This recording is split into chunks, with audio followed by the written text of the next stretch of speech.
በጣም ጣፋጭ የፍቅር ህይወትን የልጅነት ጊዜያትን በጣም ነው የምወዳት። በጣም እንደምትወደኝ ነበር ማንከው። በብዙ የተፈተነ ፍቅር ነበረን። አላሰብኩም ነበረ። ባላሰብኩት ነገር ማለት የሆነ ፈተና ገጠመኝ በህይወቴ እና ስልክ አልጠቀምም።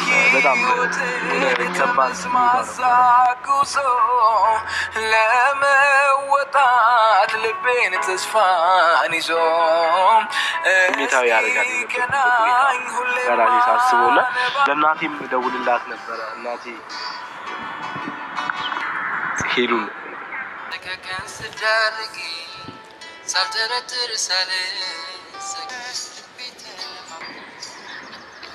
ለራሴ እነግራለሁ ማለት የሆነ ቀልድ ነው።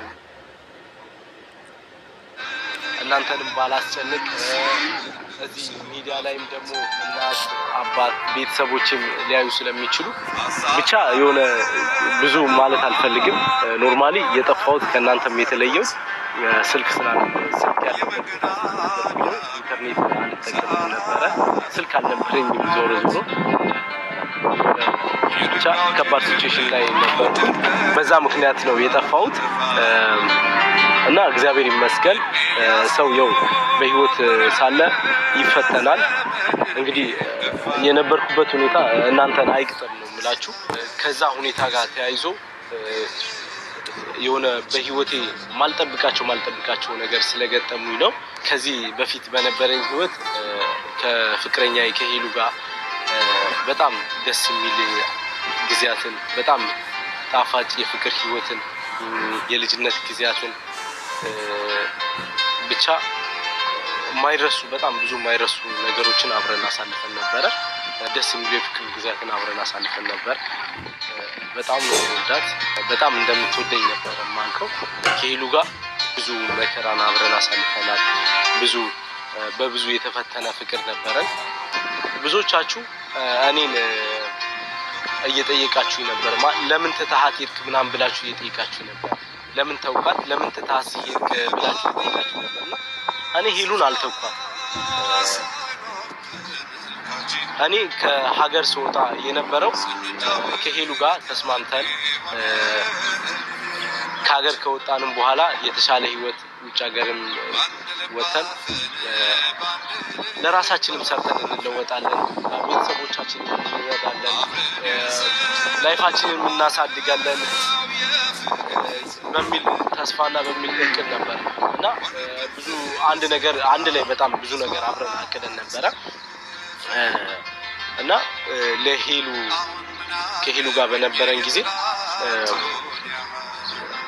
እኔ ፕሮሰሴን ቪዛይን ጨርሼ እየጠበቅኳት ነበረ። ግን አንዳንዴ እግዚአብሔር ያልፈቀደው ነገር በቃ ትለፋላችሁ እና በዛ መሀል በጣም ቆየብኝ። የሄሉ ሲቆይብን አንተም እዛ ሆነ ጠብቀኝ ተባባልን ማለት ነው። የሄሉ እየቆየ ባለ ቁጥር የኔ ቪዛ ደግሞ ኤክስፓየርድ ለማድረግ እየቀረበ መምጣት ጀመረ ማለት ነው። እዚህ ጋር ነበረ በጣም ከባድ የሆነብኝ ማለት ነው እና ከዛ በኋላ በቃ እኔም እዚህ ሆኜ ለመጠበቅና ከዛ በኋላ ለሷም ድጋሚ ሌላ ፕሮሰስ አድርገን እናመጣለን በሚለው ከሄሉም ጋር በመስማማት ከተስማማም በኋላ ነበረ በሰላም ከሀገር የወጣሁኝ።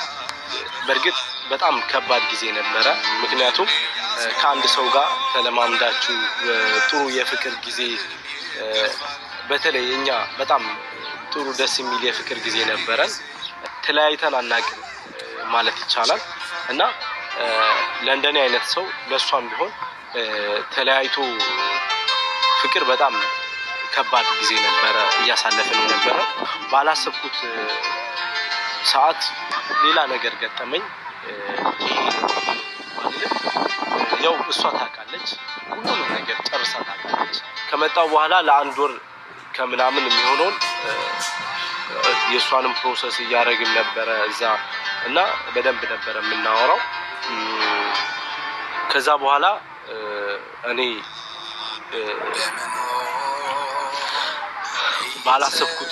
ባልጠበቅኩት ሁኔታ በቃ ወደ ሌላ ነገር ውስጥ ገባው ማለት ነው። ያው ስልክ አልጠቀምም ብያችሁ ነበረ ወደ 8 ወር ምናምን የሚሆን እና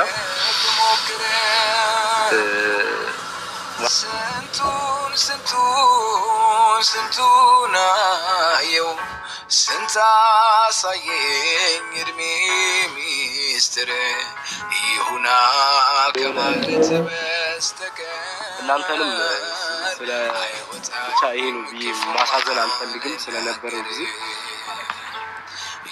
አላሰብኩም ነበረ። ባላሰብኩት ነገር ማለት የሆነ ፈተና ገጠመኝ በህይወቴ እና ስልክ አልጠቀምም በጣም ከባድ ስማሳጉሶ ለመወጣት ልቤን ተስፋን ይዞ ሚታው ያረጋል ገራኒ ሳስቦና ብቻ ሰላም ነው። ሰላም ነው እግዚአብሔር ይመስገን። ጤንነቴ ሰላም ነው። በዛ መሀል ነበረ ከሄሉም ጋር ከቤተሰቦችም ጋር ከማንም ጋር ብዙ አልደዋወልም ነበረ። በጣም ከባድ ጊዜ ነበረ ለኔ። ህይወቴን በደስታ ለማለፍ ሞክረ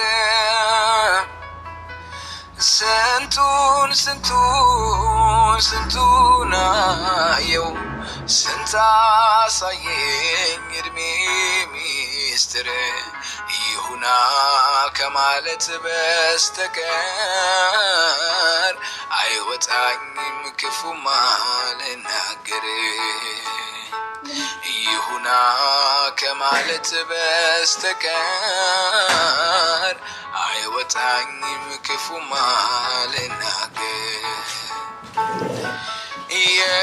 የህይወትን ጠመዝማዛ ጉዞ ለመወጣት ልቤን ተስፋ አሁን አልፏል ማለት በዛ ነገር ማዘን አልፈልግም እና ብዙዎቻችሁ ደግሞ እየጠየቃችሁ ነበር። ከዛ በኋላ ነበር ከሄሉም ጋር ብዙ እየተደዋወልን ያልነበረው ምክንያቱም እኔ ስልክ አልጠቀምም እሷም ደግሞ ያው ከሀገር ለመውጣት ፕሮሰስ እያደረገች ባለችበት ሁኔታ የሆነ ከኔም ጋር በመራራቃችን የተነሳ ምናምን በጣም ተጨንቃ እንደነበረ ምናምን ነገር ነግራኝ ነበረ እና በመሀል አጋጣሚ ባገኘው ሁላ እየደወልኩ አይዞሽ አለው ከጎንሽ ትንሽ ጊዜ ታገሺ ምናምን ነገር እያልኩ እያወራኋት ነበረ።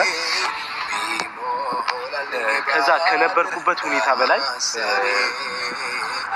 ከባድ ነገር ያጋጠመኝ ከዚህ ሁኔታ ከወጣው በኋላ ማለት ከ8 ወር በኋላ ከወጣው በኋላ ያለው ሁኔታ ነው በጣም ለኔ ከባድ የሆነው።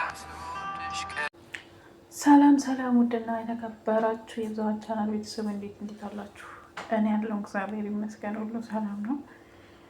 ዛሬ እንግዲህ ያመጣሁላችሁ ሄሉና ናቲ የተለያዩበት ምክንያት ነውና ያን ምክንያቱን ሳይሆን ምክንያቱን አይደለም እኔ ቢታረቁ ማለት ወደ ድሮ ፍቅራቸው ይመለሱ ብዙ ነገር አሳልፈዋል። ሄሉ በቀደም እንዳለችው እንግዲህ የፈለገችውን ፕራንክ ብታረገው በጣም የገባው ልጅ ነው። በጣም ነፃነት ይሰጣል ነበረ። ኢቭን ፓንቴን እጠብልኝ እስከ ማለት ድረስ ነበር። እሷ ማታደርገ የለም ነበረ። እንግዲህ የምታውቋት ሄሉ ዩቱብ ጀምር ጀምሮ ናቲ ፍቅር ሲጠይቃት ጀምሮ ካወቃችሁ እኔ ከዛ በፊት ነው ከወንድሟ ጋር ስትሰራ ዩቱብ ቻናል ሳይከፈትላት በፊት ሳትከፍት በፊት ማለት ክፈትላት ምናምን እያልና ግን በምናስጨንቀው ሰዓት ከዛ ጀምሮ ነው ማውቃት እና ያላት ነፃነት ከናቲ ጋር ማለት ነው። የምሬን ነው የምላችሁ።